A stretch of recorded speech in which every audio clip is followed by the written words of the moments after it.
आदाब नाज़रीन, आप देख रहे हैं ANN चैनल में। अनीस फातिमा पेश है खबरनामा।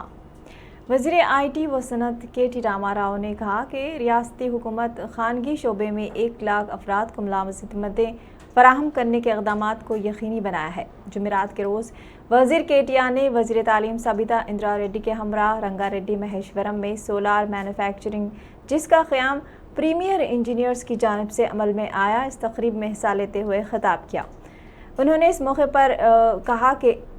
मौके पर इस बात का मसरत का इजहार किया कि हमारे नौजवान IT शोबे में दिलचस्पी ले रहे हैं और उन्हें मुलाजमतें भी अपने ही मुकाम पर हासिल हो रही हैं। उन्होंने बताया कि सोलार मैन्युफैक्चरिंग में काम करने वालों का ज़्यादातर ताल्लुक़ रंगारेड्डी से है और रियासती हुकूमत की जानिब से कंपनियों के क़याम के लिए अराज़ी की फराहमी, 24 घंटे बरक़ी सरबराही, अंदरून 15 यौम कंपनियों के क़याम की इजाज़त और यहाँ की बेहतर आबो हवा और पुरसुकून माहौल की वजह से कौमी और बैनुल अक़वामी कंपनियों का क़याम अमल में आ रहा है।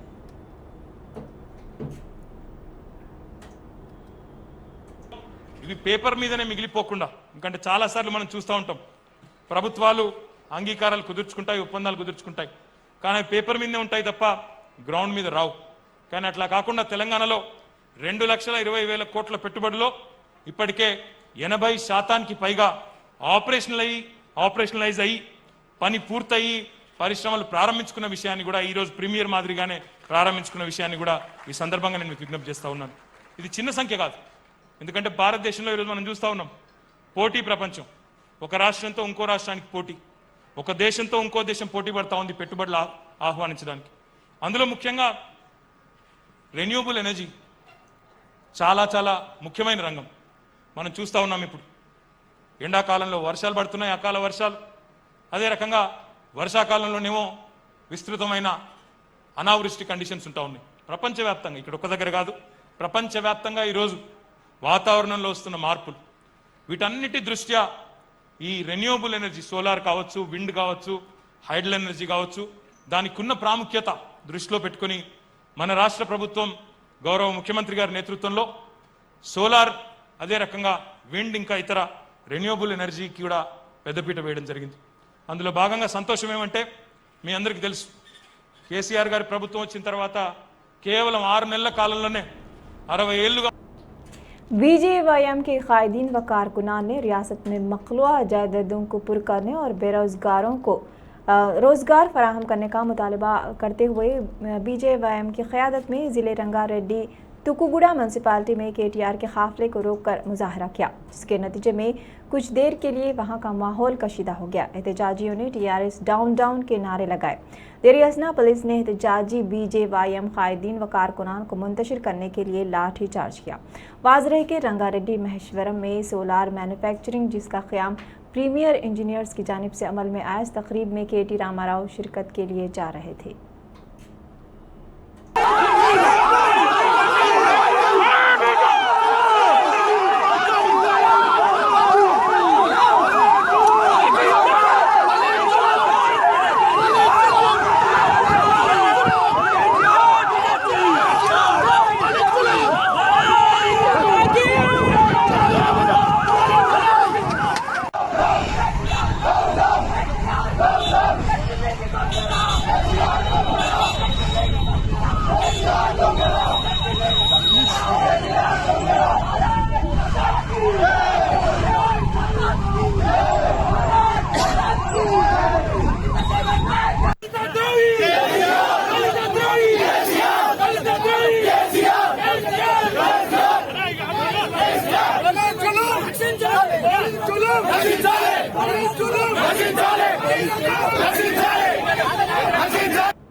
रियासती वज़ीर सयाहत व तहजीबी उमूर वी श्रीनिवास गौर ने दावा किया कि रियासत तेलंगाना में बरसर इख्तिदार तेलंगाना राष्ट्रीय समिति हुकूमत वज़ीर आला के चंद्रशेखर राव की क़यादत में तेलंगाना और तेलुगु की तहजीब को फ़रोग़ देने के लिए हर तरह के इक़दामात कर रही है।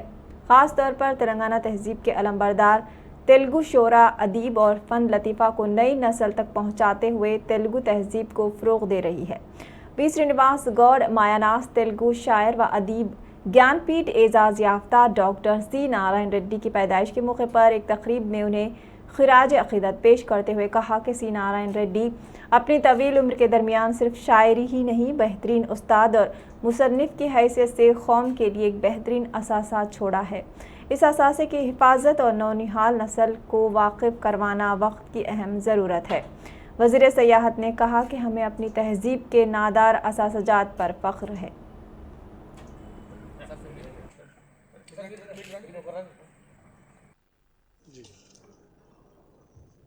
वो उन्होंने पोएट है तेलंगाना में, बचपन से भी वो पढ़े सो टाइम में भी उन्होंने अच्छा पढ़ के वो साहित्य में बच्चा अवार्ड भी आया।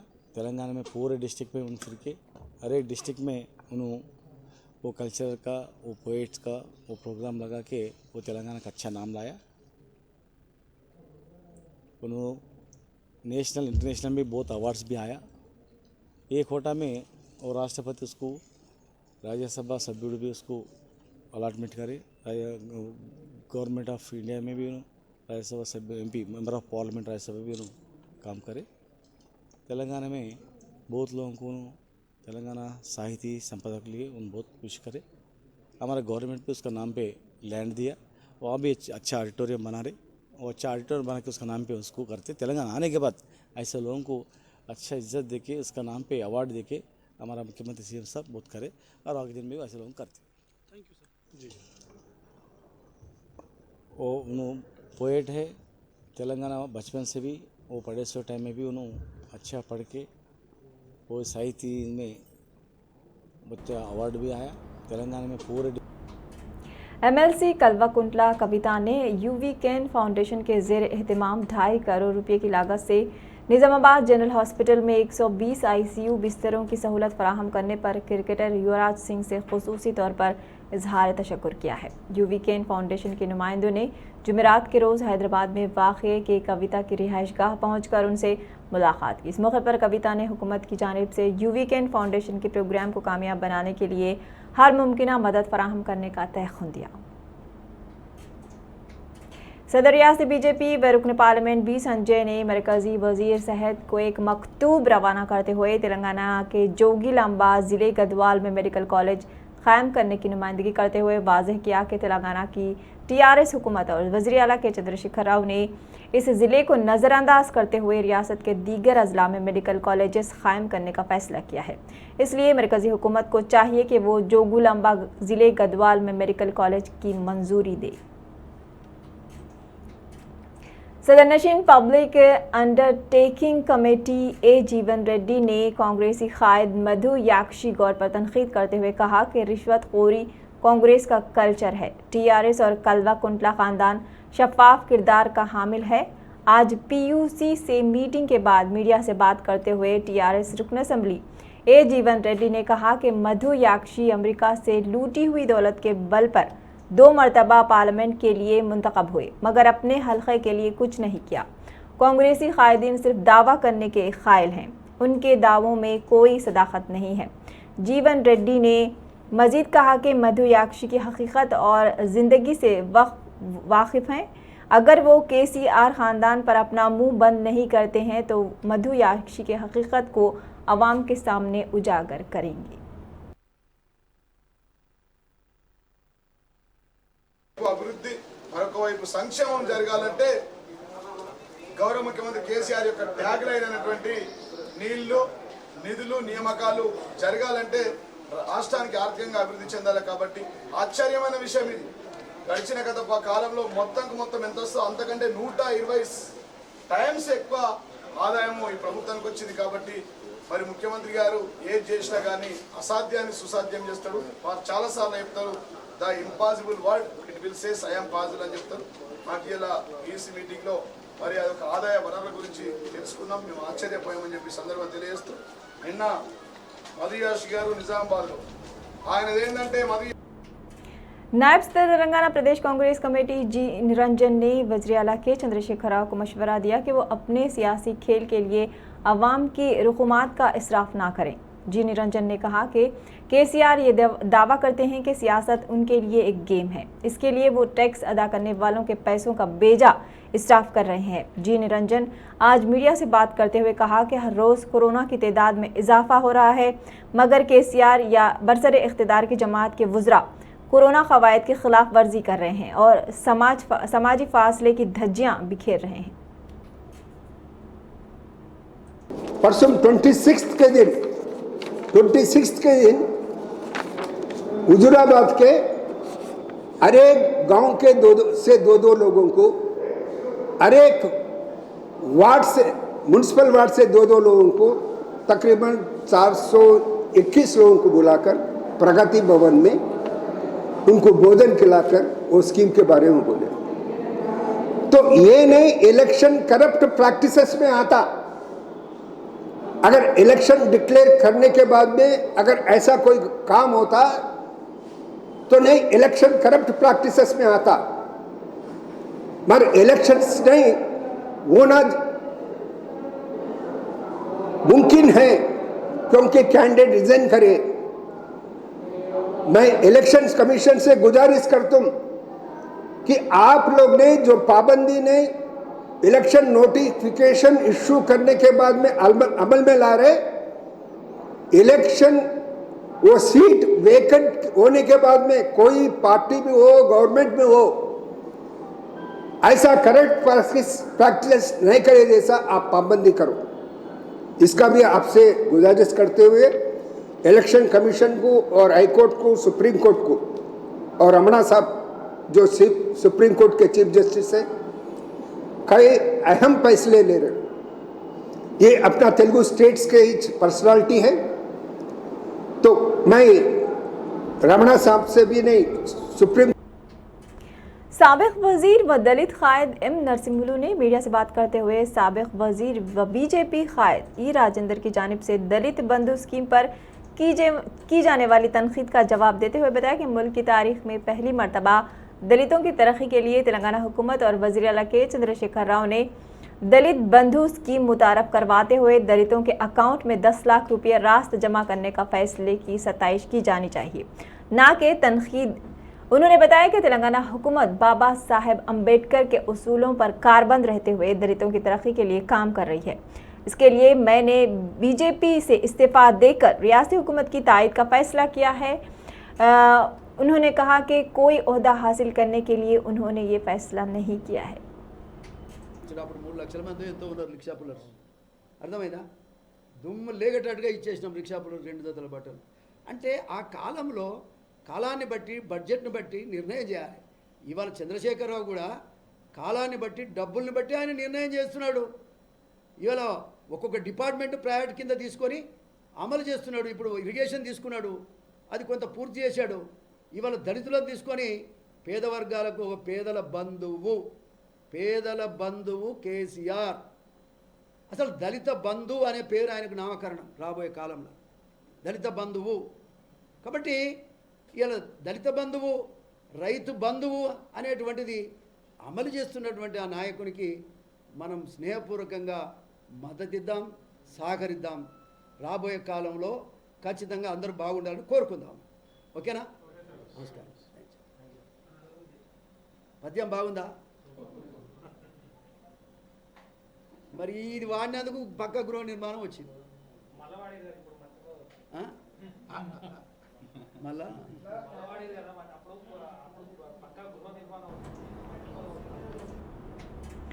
कौमी सेक्रेटरी महिला मोर्चा भारतीय जनता पार्टी सरप्रीत कौर ने कहा कि मरकज़ी हुकूमत की स्कीमात पर अमल आवारी के लिए ख़वातीन में शऊर बेदार करने की मुहिम का आगाज़ तेलंगाना से किया जा रहा है। बादज़ां पूरे मुल्क में इस तहरीक को फैलाते हुए बीजेपी हुकूमत के फ़वाइद को हर घर में पहुँचाया जाएगा। इस बात का दावा सरप्रीत कौर ने आज मीडिया से बात करते हुए किया है। उन्होंने कहा कि मरकज़ी हुकूमत ने कोरोना की रोकथाम के लिए जो इक़दामात किए हैं उसकी मिसाल मिलनी मुश्किल है। कोरोना से निपटने के लिए और मुल्क के मुआशी इस्तेहकाम के लिए वज़ीर आज़म नरेंद्र मोदी की क़यादत में कई इक़दामात किए गए हैं।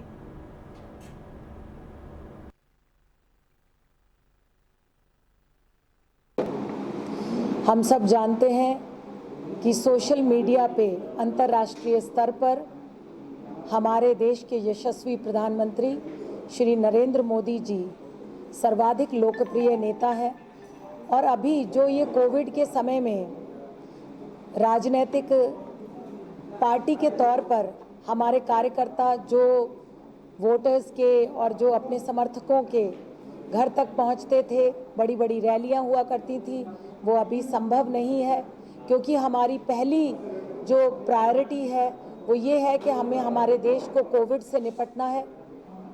तो ऐसे में एक राजनीतिक चुनौती है कि हम अपने काम को, जो केंद्र सरकार हमारी जनता के लिए काम कर रही है, जो भारतीय जनता पार्टी का जो विजन है और जो हम पूरे देश में जिस प्रकार से गरीब, शोषित, वंचितों के लिए भारतीय जनता पार्टी की सरकारें आगे होकर काम कर रही हैं, उनको जनता तक पहुंचाने के लिए हम मानते हैं कि सोशल मीडिया से बड़ा कोई साधन नहीं है और इसीलिए सोशल मीडिया की कार्यशाला राष्ट्रीय महिला मोर्चा यहाँ पर क्रियान्वित कर रहा है। तेलंगाना प्रदेश में national workshop for social media महिला मोर्चा के तत्वाधान में हो रहा है और ये नेशनल कार्यशाला के बाद यही कार्यक्रम सारे प्रदेशों में भी हम करने जा रहे हैं ताकि जो महिला मोर्चा की, भारतीय जनता पार्टी महिला मोर्चा की जो कार्यकर्ता बहनें हैं वो भी सोशल मीडिया का महत्व समझें और सोशल मीडिया के ज़रिए, क्योंकि इतना पावरफुल मीडिया है, इसके ज़रिए हम आम जन साथ हुजूराबाद के जिमी कुंटा और एल्ला कुंटा व दीगर मकामात पर दलित तबके के कई अफराद ने साबिक वजीर व बीजेपी कायद ई राजेंद्र के अलामती पुतले नजर आतिश करते हुए ई राजेंद्र के खिलाफ नारेबाजी की और बताया कि सरकारी अराजियात पर कब्जा करने वाले ई राजेंद्र को हुकूमत के खिलाफ बात करने का कोई हक हासिल नहीं है क्योंकि वज़ीर आला के चंद्रशेखर राव ने दलितों की तरक्की के लिए दलित बंधु स्कीम मुतारफ़ करवाते हुए 2000 करोड़ रुपये मंजूर किए हैं। इसके अलावा रियासती हुकूमत के कई एक स्कीमात काबिल सताइश हैं।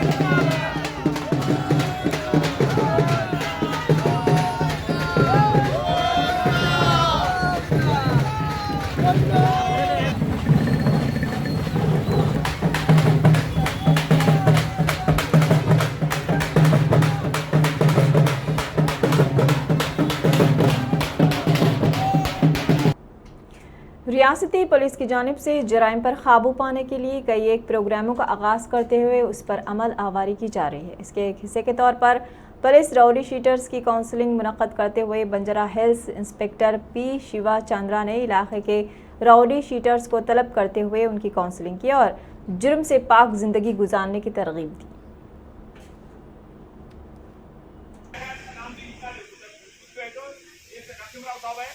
उनके पास लिखा लो गैर है अपना एरिया में, आपका एरिया किधर है, वो सेक्टर बाला सेक्टर है तो बाला सेक्टर में कौन कौन गैर है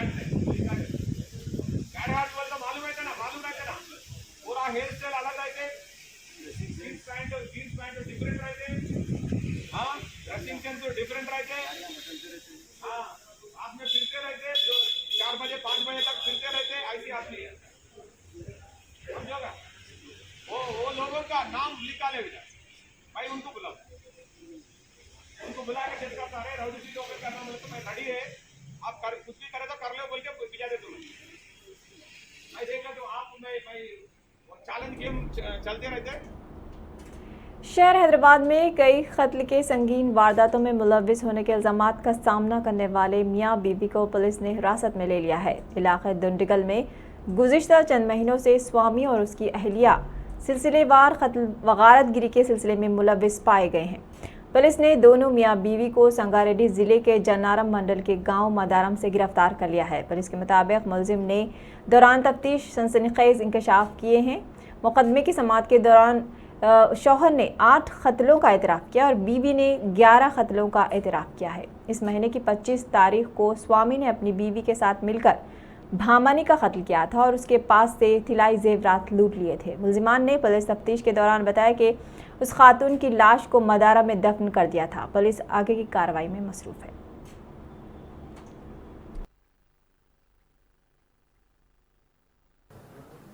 దుండిగల్ పోలీస్ స్టేషన్ లిమిట్స్లో రిజిస్టర్ చేసినటువంటి విమెన్ మిస్సింగ్ కేసు 26వ తారీఖు ఒకటి విమెన్ మిస్సింగ్ కేసు ఒకటి రిజిస్టర్ చేయడం జరిగింది. రిజిస్టర్ చేసిన తర్వాత వాళ్ళ రిలేటివ్స్ తోటి తర్వాత ఆమె ఎక్కడైతే పని చేస్తుందో అక్కడంతా కూడా మనము ఎంక్వైరీ చేస్తే అక్కడ దొరికిన ఒక లీడ్ తోటి ఏసీపీ పేట్ బషీరాబాద్ రామలింగరాజు తర్వాత వాళ్ళ inspectors SHO Dundigal Ramana Reddy, SHO Medchal Praveen, తర్వాత దుండిగల్ ఎస్ఐస్ శ్రీనివాస్, తర్వాత దుండిగల్ క్రైమ్ టీమ్ అందరూ కూడా ఆ లీడ్ డెవలప్ చేయడానికి కావాల్సినటువంటి అన్ని ఎఫర్ట్స్ చేస్తే గాగిల్లాపూర్ దగ్గర సస్పీషియస్గా మనకు ఆ లీడ్ ప్రకారం వెళ్ళి చూసిన తర్వాత అక్కడ ఒక భార్యాభర్త ఒక బైక్ కొంచెం సస్పీషియస్గా మనకు చూడడం జరిగింది. సో వాళ్ళని కస్టడీలోకి తీసుకొని పోలీస్ స్టేషన్ తీసుకొచ్చిన తర్వాత వాళ్ళని ఇంట్రాగేట్ చేయడం జరిగింది. खबरनामे में फिलहाल इतना ही। मज़ीद खबरों के लिए देखते रहिए ANN चैनल। अल्लाह हाफ़िज़।